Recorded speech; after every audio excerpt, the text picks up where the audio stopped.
Hi, you're listening to Stefan Livera podcast. Today, we're talking about DeFi and whether Bitcoin can do it. Should it be a thing in Bitcoin, or is that just some altcoin gambling thing? Max Keidun, CEO of Hodl Hodl, joined me to chat.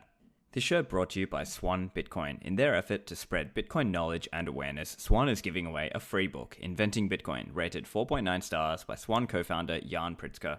To get your free ebook or audiobook version of Inventing Bitcoin, go to swanbitcoin.com/free book. All Swan asks is that you pay it forward. Share the book with at least 3 family and friends. And if you join the Swan Force at swanbitcoin.com/enlist, you'll get a special link to the free copy of Inventing Bitcoin that will help you recruit new Bitcoiners. You can share the book with anyone, and if they eventually start stacking with Swan, you will get credit for that referral. Spread Bitcoin knowledge and Swan Bitcoin, the best and safest way to start accumulating Bitcoin. Head over to swanbitcoin.com/free book to get your free copy.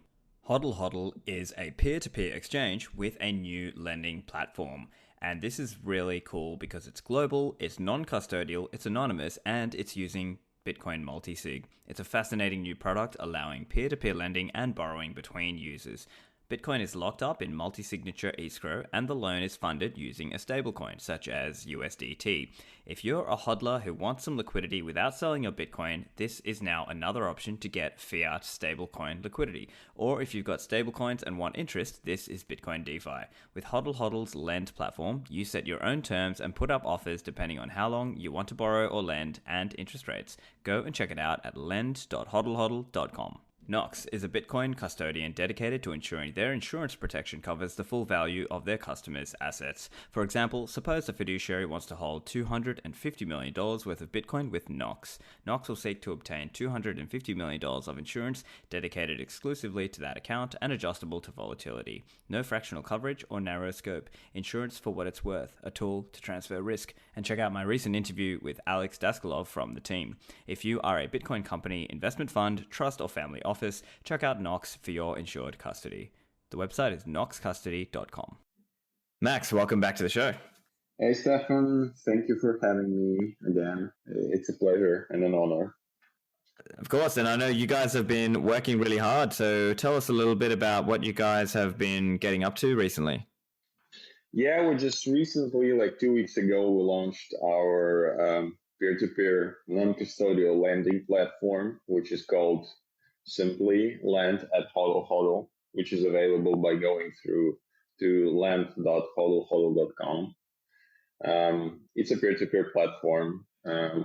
We believe it's to some extent a Bitcoin DeFi product, and mentioning specifically Bitcoin DeFi because, as I usually say, always when there's some kind of disputes or people are like trying to argue with me about the DeFi and being a true DeFi, I usually say that Bitcoin DeFi differs from other types of DeFi, like for example Ethereum one. But yeah, there's been it's been a long road actually. Still a long way to go with our new product, but we were happy. We're seeing a lot of positive feedback, and we actually see a lot of user activity and volumes on our lending platform. Yeah, so it's interesting. There's been a lot of chatter recently in the shitcoin world around DeFi, but you're essentially talking here about Bitcoin DeFi. So how would you define DeFi? Yeah, I did my own research. I made a presentation during one of the conferences a few months ago, and also I did a small article at the point when we were launching lending platform. And I actually defined it, Bitcoin DeFi, with 3 major whales, let's say, 3 major cornerstones that actually needs to have any DeFi project that is done within the Bitcoin space. The first one was non-custodial. Obviously, that's the core principle, being non-custodial and not storing any crypto nor fiat. And because again, it aligns with the core principle of Bitcoin, not your keys, not your coins, or your keys, your coins. The second one is obviously allowing people to use your platform or use your product anonymously. Means that you don't do any due diligence, or you allow them to use their without passing any sensitive data to the third party. And the third one is actually pretty tricky. I already argued with some hardcore Bitcoiners about that, is not having fiat, or using stablecoins instead of fiat. Why? Because well, when there's fiat, there's always a middleman, whether it's a bank or any payment institution or something like that. And whether there's the stable coins, there's the role of the middleman is actually almost eliminated, because again, if you send Tether, for example, on a liquid network, let's say, then you do just a peer-to-peer. I'm sending you directly, just like I do with Bitcoin. So yeah, these are like three major things that should any Bitcoin DeFi project have, in my opinion. Precisely. And so that's also been very much in line with the other products that Hodl Hodl has, which is also about this whole idea of non-custodial trading and so on. I think within this whole world of, providing financial products in a sovereign way, I guess we could also talk about this idea of, what it takes to make this kind of market work. And, I think it's also important to consider, some of us have been talking about this idea of order of operations, that we have to get Bitcoiners' money right first before people are coming out and doing all these kind of complicated, extremely complicated financial instruments and things that were happening in the altcoin DeFi world. But did you want to just comment on whether those aspects of it have influenced the way you designed Bitcoin DeFi at Hodl Hodl? I would say that we've built a lending platform, which is obviously, like, as I mentioned, it's the closest to DeFi product that we've built to the date and to this moment. And I think we took a lot of examples, and we actually checked it out and did our research on other DeFi projects, like Ethereum-based project. And the main thing was that we actually thought that we should make it simpler. I actually call it internally that we built not a Bitcoin DeFi, we've built a simple Bitcoin DeFi, because it's like, if you will go on a lending platform and you will try to use it, in some cases, it's even easier to use our peer-to-peer lending platform than centralized lending platform or custodial lending platform. In terms of UI UX, of course, there's like still some features need to be added, obviously, but the approach is very noob friendly, I would say. Like we as you mentioned, I agree with you that most of Ethereum based DeFi solutions they're built actually for sophisticated people, or for people who understand how crypto works, or they're more in depth with their knowledges about how there's all different types of blockchains work and all that stuff. As for our idea, the general idea was to make it as simple as it's possible, so that any person who is a little bit familiar with Bitcoin and also some Bitcoin or stablecoins can use our DeFi project. Right. It seems to me like, as well, if I had to critique some of the altcoin DeFi, in some cases it seems like it's just a bunch of insiders and people who are super technical, basically dumping on retail and dumping on people who are less technical and don't really understand what's going on in that system.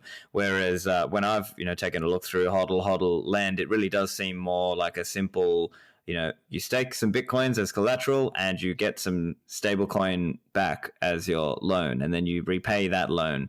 I guess that's a very high level way of talking it through. But perhaps if you could just talk us through what's the process there to do this, as you said, non-custodial anonymous lending. Yeah, well, the process, if the person is familiar with Hodl Hodl trading part, it's like pretty simple for him, way more simpler than using any other product out there. But if you're not familiar, so what you do, it's a peer-to-peer marketplace, first of all. So you need to create an offer, or you need to accept an existing one. There's a list of offers, like some of them offer to borrow money, some of them are willing to lend you money. And so you go to the platform, you find an offer, or you create your own offer with your own terms. Somebody accepts that. And let's say you're a borrower. You want to borrow some stable coins. Let's say you want to borrow some Tether on a Liquid. And so you create a contract with the lender. When this contract is created, Hodl Hodl generates a unique multi-signature Bitcoin escrow account on a public Bitcoin blockchain.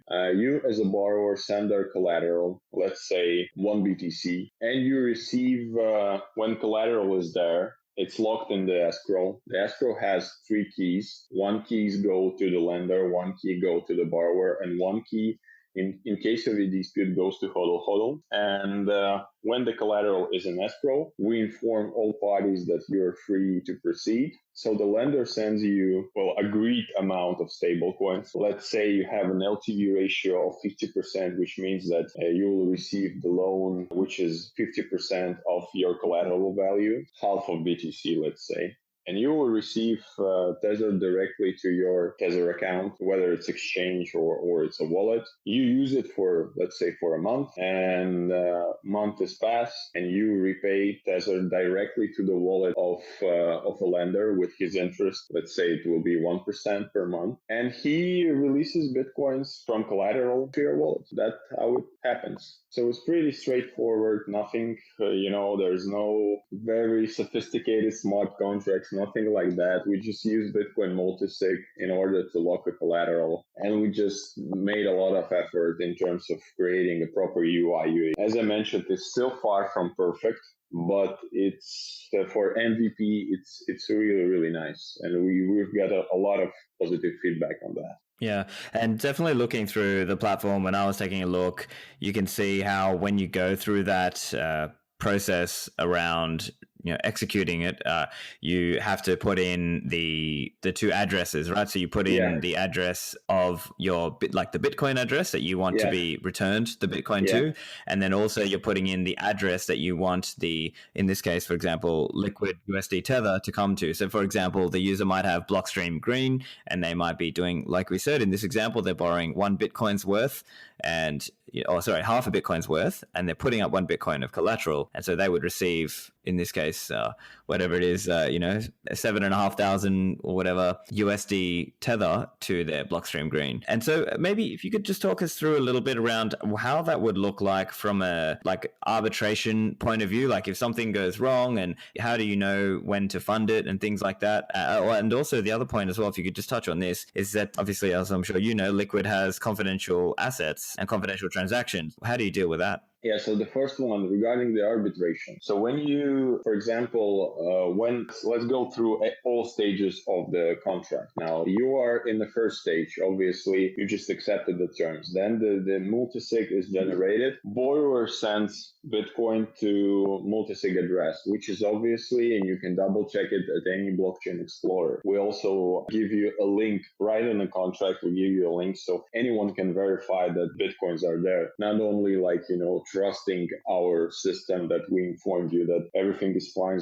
There's 3 confirmations and you can proceed with that. No, you can double check by yourself in any Explorer or in Explorer that we provide. Then lender sends, as soon as he is informed that everything is fine, it's safe to transact, safe to send stable coins, sends the stable coins. He actually uploads the link from a blockchain explorer, which proves that he did this payment, and clicks that he has made a payment. Then the borrower on his side confirms that he received this payment and confirms that the amount was precise. And only when the borrower will confirm that, then the contract will move to another stage. So we basically do double check, or we do double verifying of the transaction.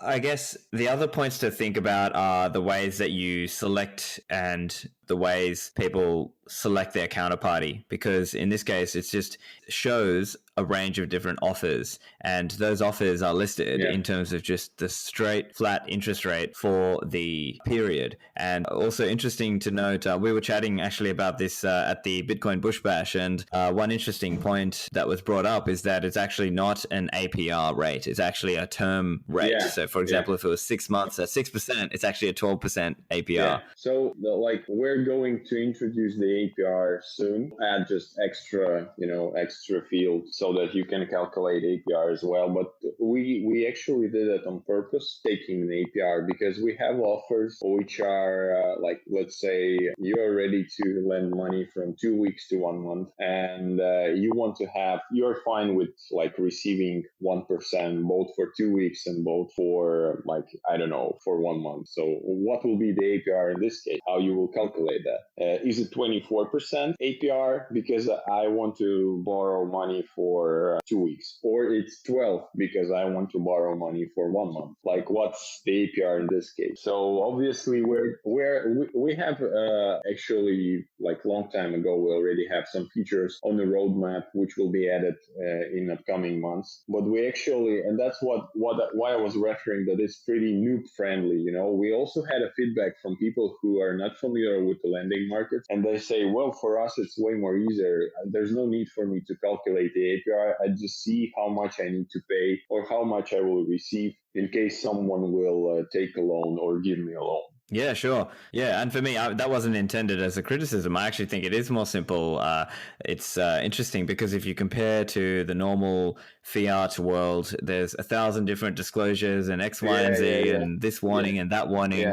Whereas in Bitcoin DeFi world, it's actually very, very simple. And I think that also contributes to really lowering the level of friction required for somebody who wants to get a loan, whether that is a loan for them to get business, to do a business, or whether they want to try and get more, buy more Bitcoins and like kind of lever up using this. But yeah, so maybe you could just tell us a little bit about what kind of opportunities you think this opens up for people. I think that in general, you can just, if you're not happy with the terms, like you're like lending or borrowing money now from your custodial Bitcoin lender, and there's a bunch of them, you can just become lender or borrower with your own terms. I think it's pretty obvious, and peer-to-peer lending is a new thing for Bitcoin, I believe, but in any case, it allows you to having more freedom and more controls over your funds because it's a non-custodial. And I think that actually being non-custodial is sometimes it's even more important than allowing flexibility to your user, because as we saw recently I think yesterday was the news that there's one custodial lender who went to bankrupt, I think from 100 to 500 million of worth of dollars are now like freezed within this lender. I think it's CRED or something like that. I don't know, but there was a news, and they were custodial, and obviously not a good thing in crypto. But anyway, there are a lot of custodial lenders who are doing just fine, and they're doing a good job anyway. I'm not criticizing. There's different approaches to any solution, but obviously also this is a new instrument in terms of adding more BTC to your portfolio, because we saw actually that the main use case at the moment is that people are using their own BTC that they have as a collateral. They're receiving stablecoin and they're buying more BTC in order to leverage their long position for a bull run. I believe it's a risky thing to do, honestly, but it's a use case. Who am I to judge people how to do and what to do with their own savings or with their own Bitcoin stash?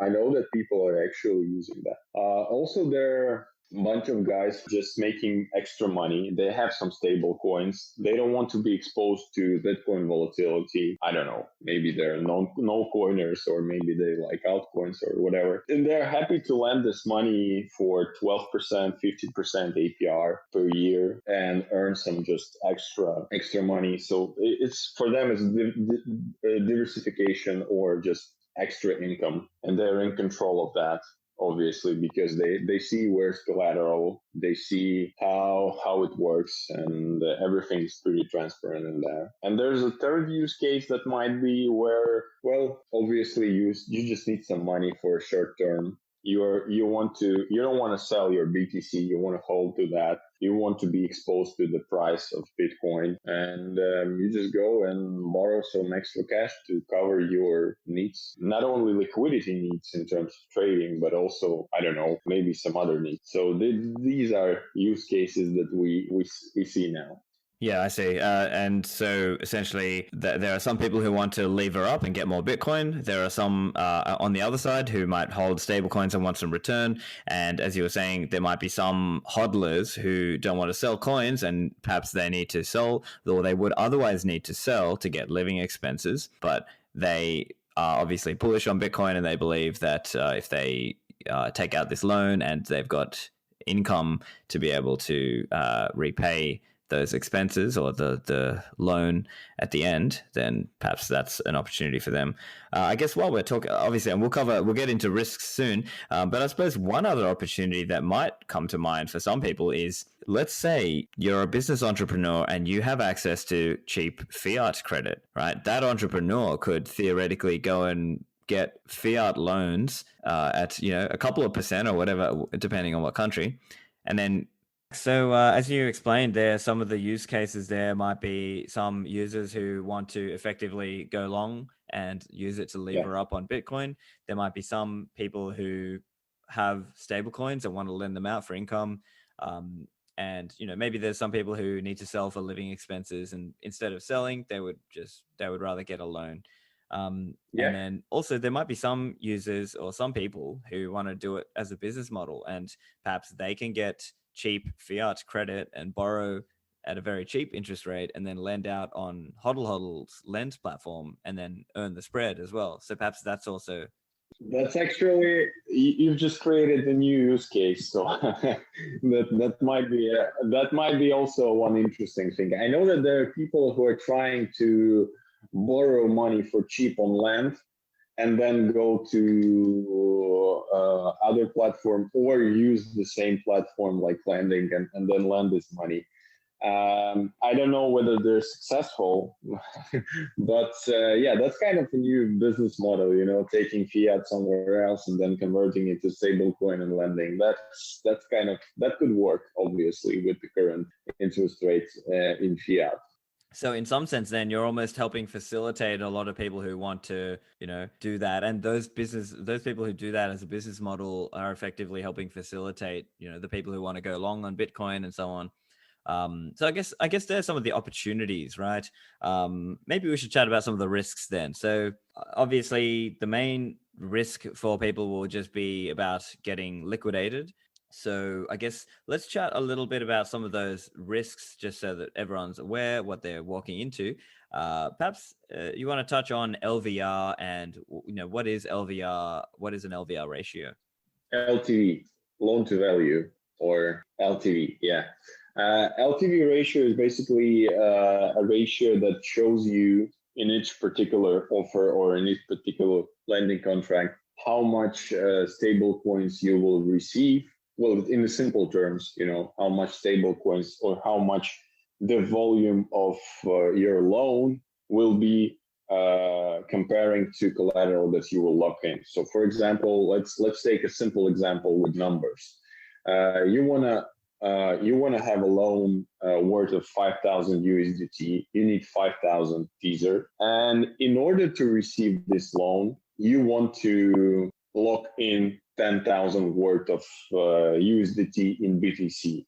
So basically, if you see an offer which says, hey, this offer has 50% LTV ratio, that means that you will go and lock in twice as a bigger amount of BTC in collateral, and you will receive 5,000 USDT. So you will lock 10,000 worth of BTC in collateral, and you will receive 5,000 USDT back.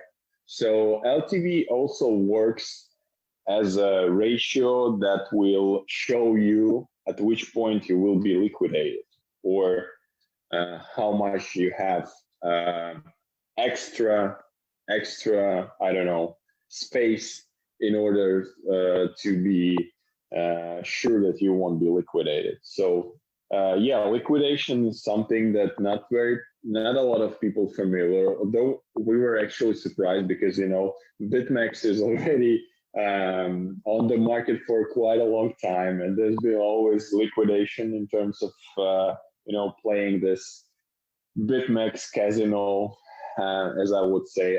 I do respect them. I'm just joking here. But in any sense, Of course, we have a liquidation. Any lending market has a liquidation as well.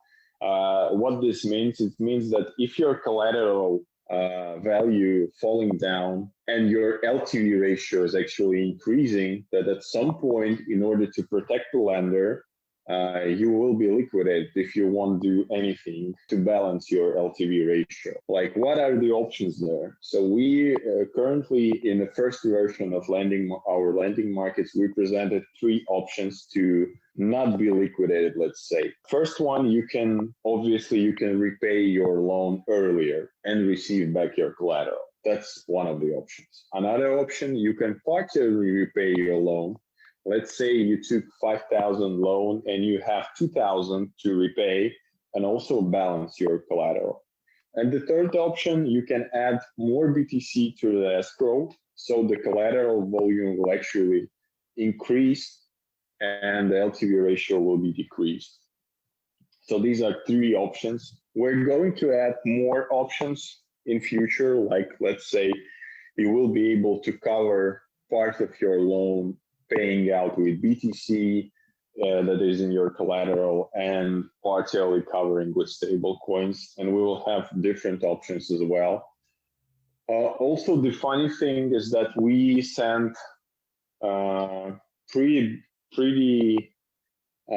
I would say we sent a lot of different notifications in order for you to have a time to react if your LTV ratio is increasing and your loan and your collateral value is falling down. So we sent 4 different types of notification warnings that say, hey, you need to do something about that. Or you can just wait for another notification and then do something about that. But we are not the fans, and we don't want to be to face a lot of liquidations on our platform. So that's why we do the 4 warnings instead of 2 warnings. That is the standard in this industry. And we want to add more flexibility in order to so that people are not liquidated on the lending platform.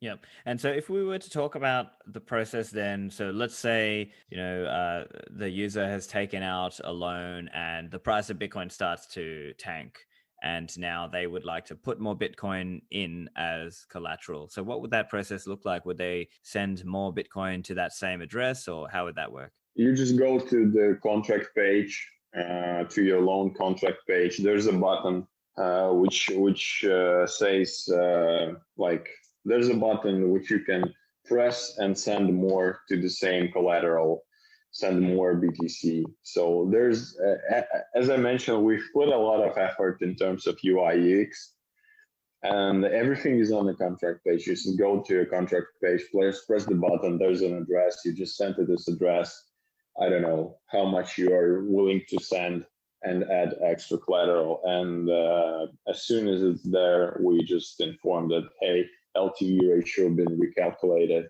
it's now better, and you're safe to go.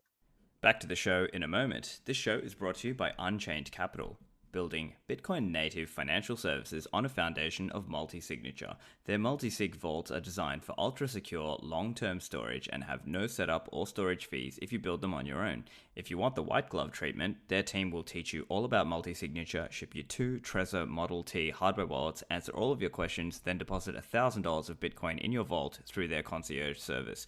You can buy Bitcoin through their OTC desk for purchases $50,000 or higher, straight into your new vault, which is great for self-directed Bitcoin retirement accounts and for companies moving Bitcoin to Treasury. Their advanced business accounts, OTC desk, and concierge service can also help move your corporate treasury to Bitcoin, where your team controls the private keys. Check them out and enter code LAVERA when ordering a concierge onboarding service to get $50 off. Go to unchained-capital.com for more info. Bitcoin Black Friday is coming up on November 27th. Go to bitcoinblackfriday.com. It's a project from the team behind Bitcoin Magazine and the Bitcoin 2021 conference. It's a celebration of the growing Bitcoin economy. On the site, you can find active deals for up to 50% off on your favorite Bitcoin gear and other merch that accept Bitcoin. It doesn't stop with spending Bitcoins though. The Fold team has teamed up with Bitcoin Black Friday to bring you a special promo for the much awaited Bitcoin Back card. Spend fiat and earn Bitcoin. Now, if you sign up for early access for the Fold card on Bitcoin Black Friday, you will be entered into a raffle to win a whole Bitcoin. That's right. Go to bitcoinblackfriday.com right now and sign up for the Fold Bitcoin rewards card to enter and get a chance to win an entire Bitcoin. Now, back to the show. And also, just in terms of the warnings and the liquidation and so on, would it essentially, so would the Hodl Hodl system essentially send warnings to the user and say, hey, you're close to liquidation, either put in more collateral or, etc., like take some action. And then once it hits that level, like let's say it was a 50% LTV, once it hits that, so let's say the Bitcoin price, dropped by 50%, is that the point at which it would be automatically sold, or how would it work? It's actually liquidated not at 50%. You need to also repay the interest of the lender, obviously, because that was the agreement. And we also have a liquidation fee because that's how we want people to stimulate them, not be liquidated, not paying to us extra fee. So your LTV ratio will be shown when you're in contract or before you're engaging in contract. So, and you will see at which point it will be liquidated. So it's easy. It's actually pretty visible, and it's easy to calculate by yourself before even engaging in a contract. So everything is described on our website. But anyway, if you're not taking any actions and you're liquidated at some point, then the process of liquidation started automatically because, well, we don't have any admin sitting there and checking your ratio constantly. We have a system deployed for that. So the process is automatically, but as soon as the liquidation is there, admin receives a notification, hey, there's a liquidation process going in that contract. He goes in, checks out whether everything is fine, whether there weren't any glitches or any bugs or anything else. And then you have basically 24 hours to react. Still, you have 24 hours to react. And you can actually, maybe you have money at that point, or maybe you can repay, and that's how it works. So basically, it's semi-automatical process. So the processing starting automatically, but you still need admin approval in order to release Bitcoin in favor of the lender. And that's actually the difference between other DeFi solutions, because they are automated. And they are, and that was actually Adam Beck reference that he says, like, in other solutions, you are liquidated automatically. You don't have any option to avoid that. Now, with Hodl Hodl lending platform, you still have some room or some place or some time to take some actions and not be liquidated. So, yeah. Yeah, of course. And look, I guess it's, and in fairness, it's opportunities and there's risks, right? And I guess one big opportunity for a lot of people is to also not, well, depending on the tax laws in the country of the person, that if they are, not selling the Bitcoin, then it's not a tax disposal event. But then they've got to trade that off against obviously the interest rate and the costs of executing and so on.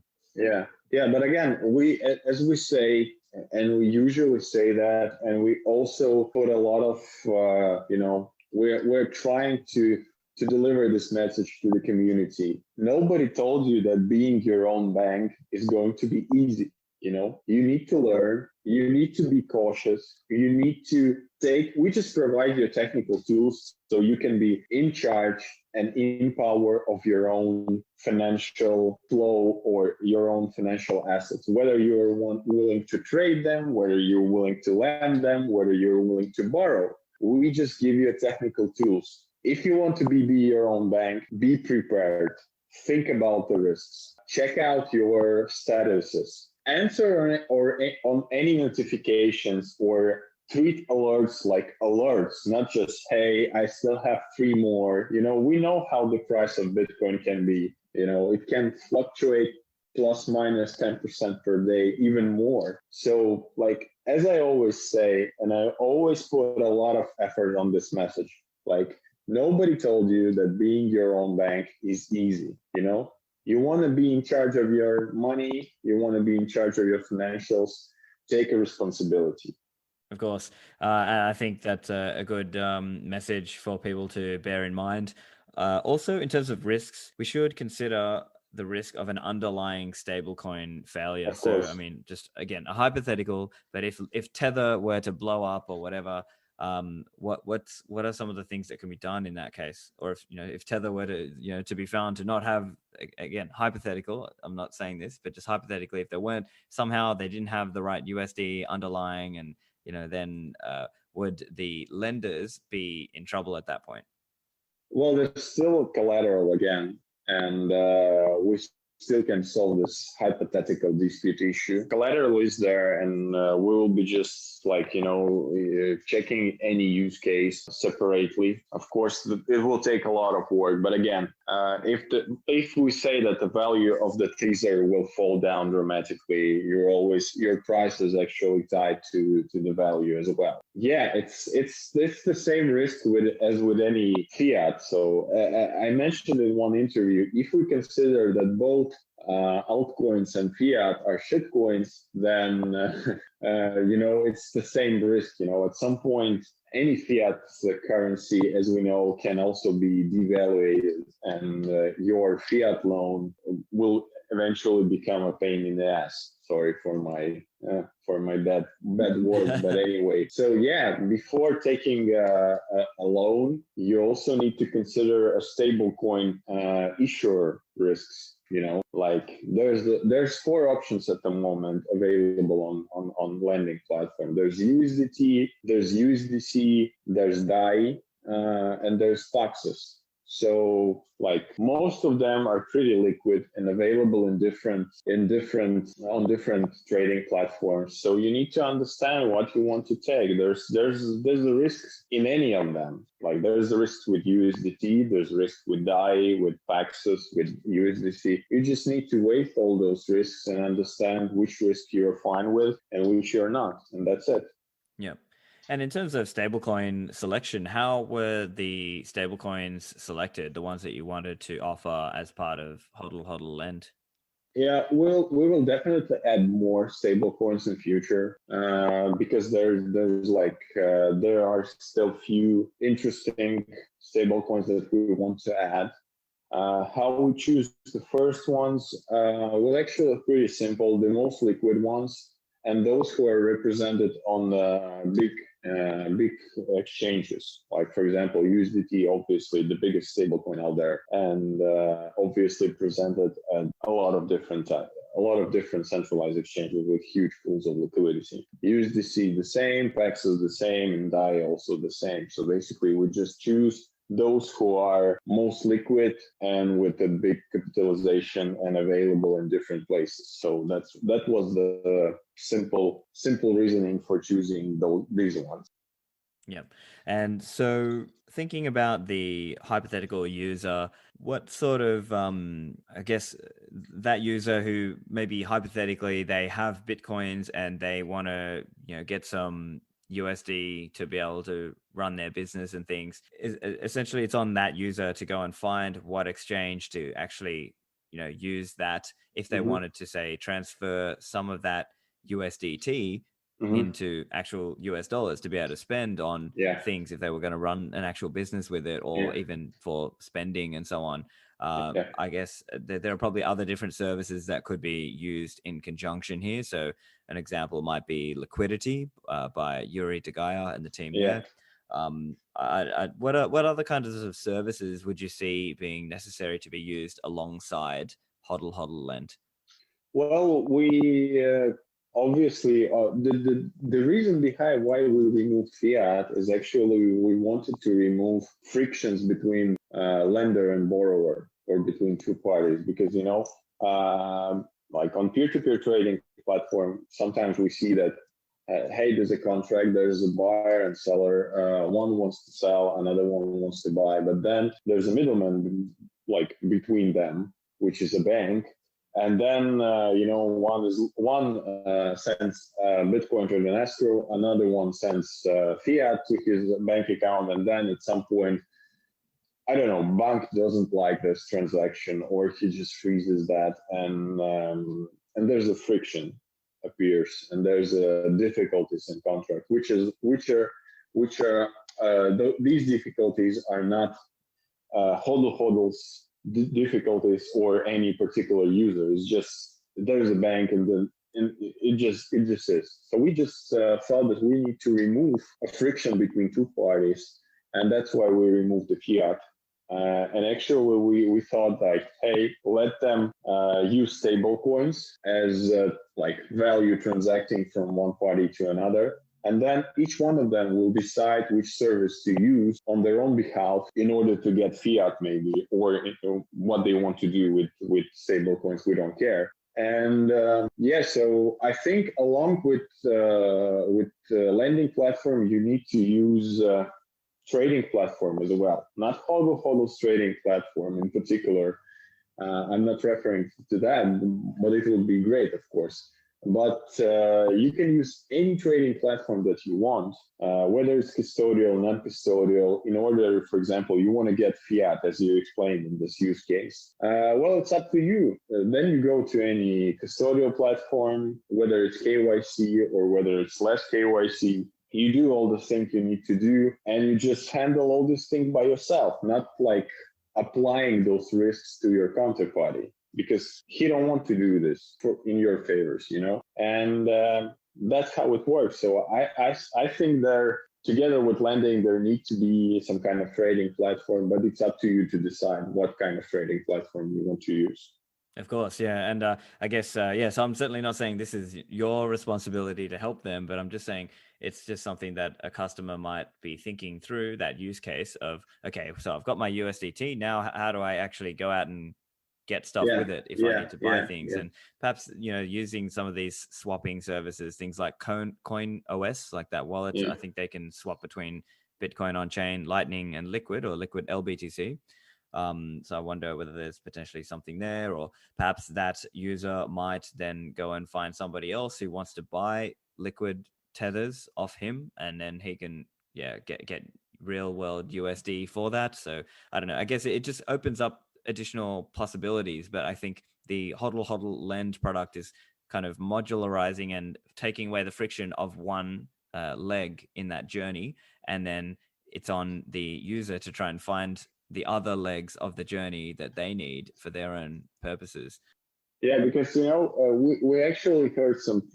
It's 2 weeks since the launch, but we already have heard some weird offerings like, "Hey guys, if my borrower will be liquidated, will you automatically convert the Bitcoin that are in collateral to stable coins that he owns to me, and then send stable coins to me?" Well, no, we won't do that, because you want to stay anonymously, and obviously we don't want to touch your funds, nor stable coins, nor Bitcoin. So think about it.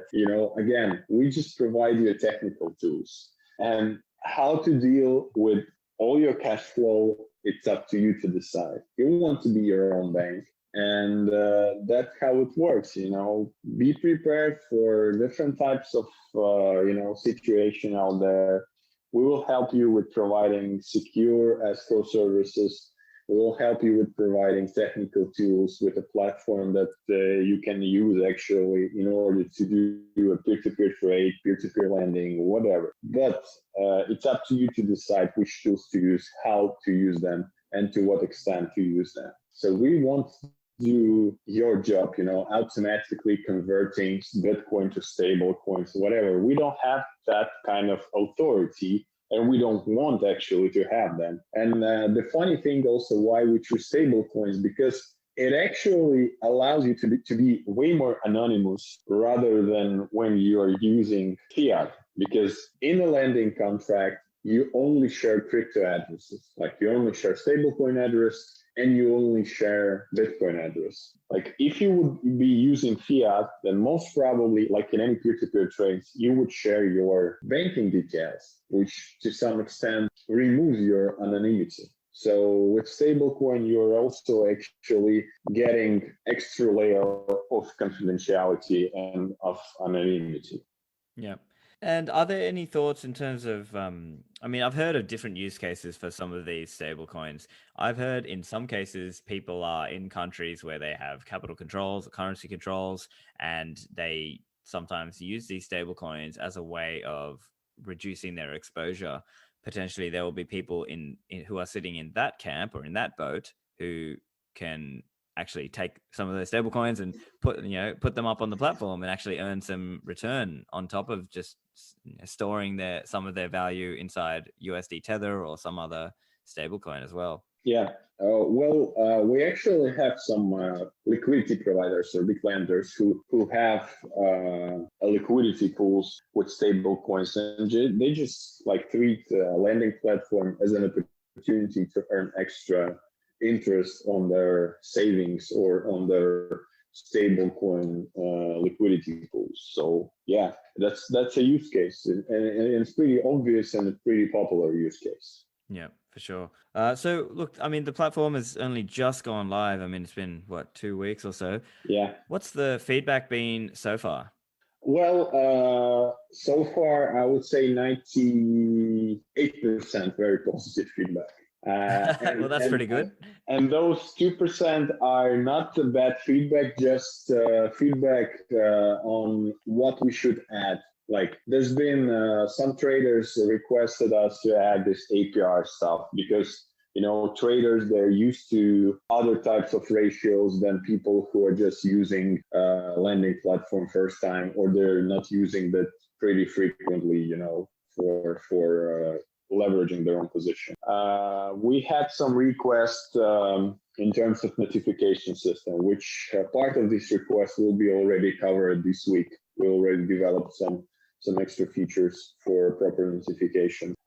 We have some requests for API, which is also in works, and we're going to release an API for our lending platform in upcoming months. But so far, the feedback is pretty positive. But again, it's a new product, both for us and both for market. So we, along with our customers or first batch of users or early adopters, we're just exploring the use cases and understanding what needs to be added, what needs to be removed, how to simplify the solution, because we are striving to create a simple solution, not very sophisticated stuff, but just a simple lending platform, which is like easy to use and it's understandable. But so far the feedback is pretty good.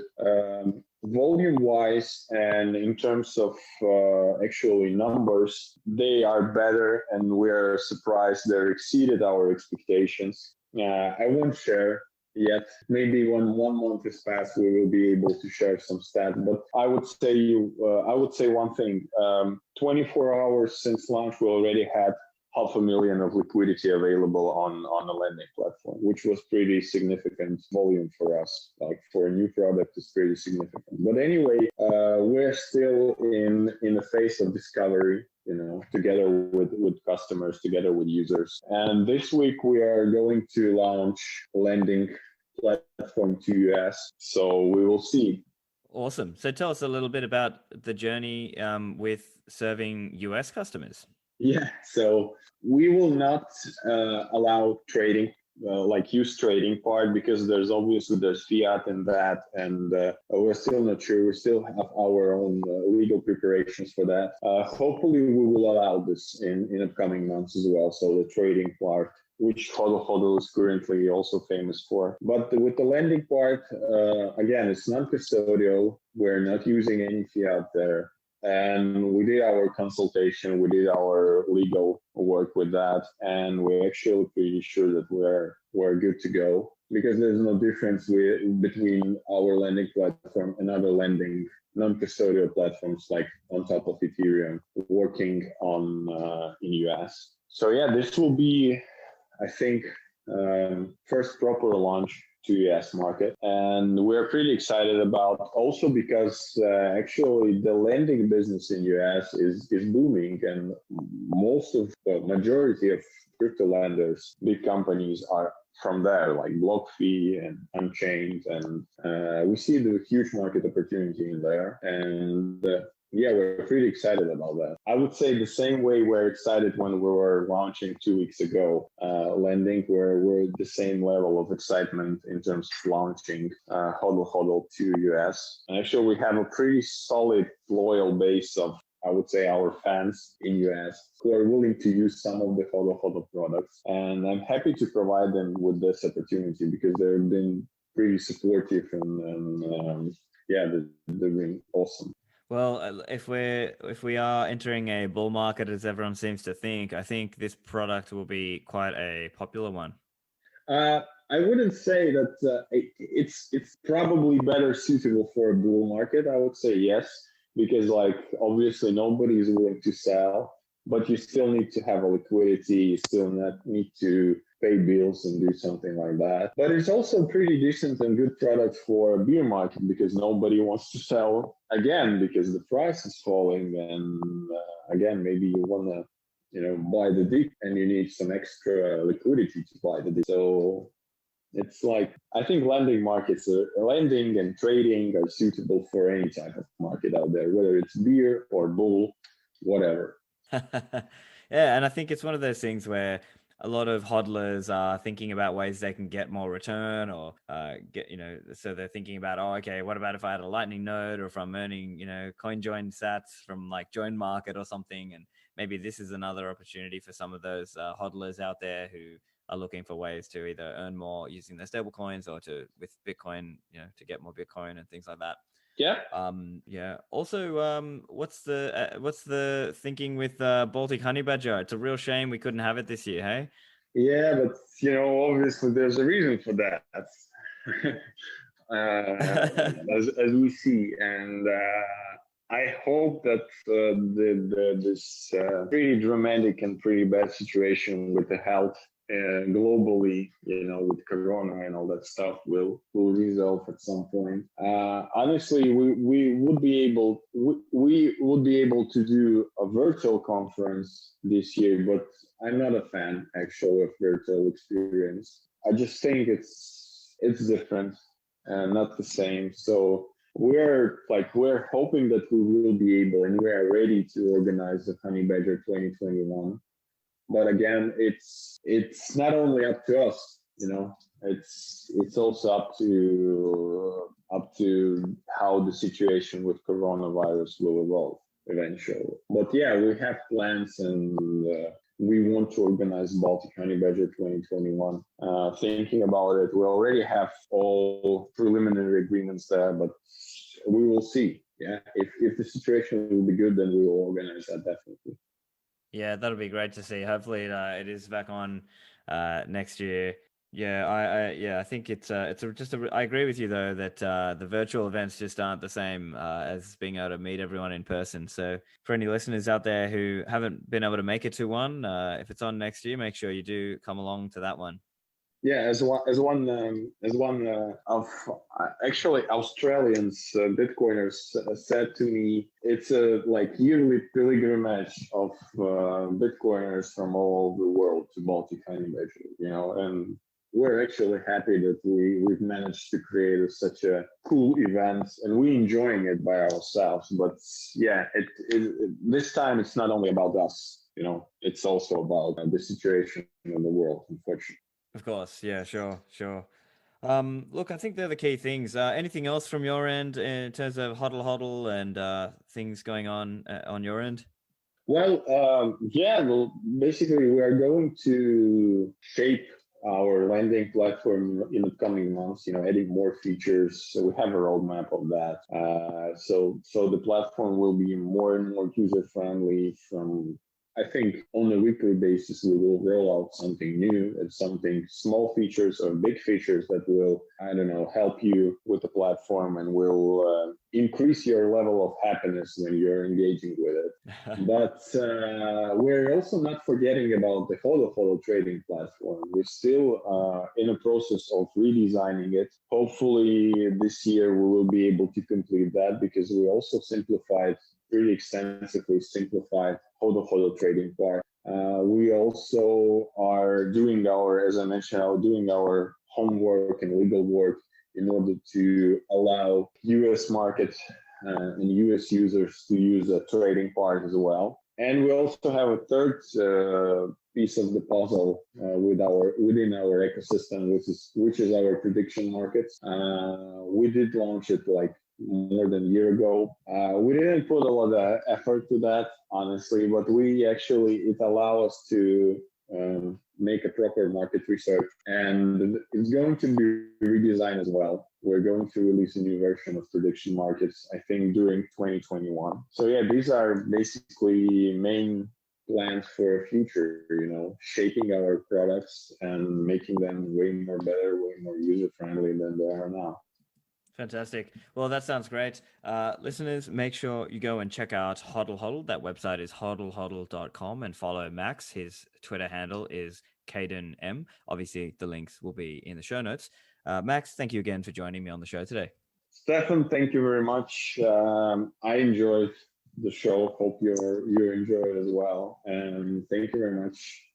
Make sure you subscribe to the show using your podcatcher application. I've got an interesting debate coming up with Robert Breedlove and Jesse Lawler. Thanks, and I'll see you in the Citadels.